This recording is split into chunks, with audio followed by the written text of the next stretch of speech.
Hello friends, welcome back to my channel Stuti art and craft.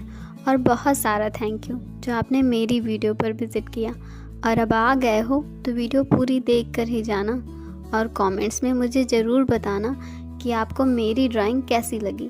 अगर आपको मेरी ड्राइंग थोड़ी भी पसंद आए तो प्लीज़ मेरे वीडियो को लाइक करना। अगर आप मेरे चैनल पे नए हैं तो चैनल को सब्सक्राइब करना। तो चलिए मिलते हैं वीडियो के लास्ट में।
तो आपको आज की ड्राइंग कैसी लगी? आई होप कि आपको ये ड्राइंग पसंद आई होगी और आप इस वीडियो को लाइक करेंगे।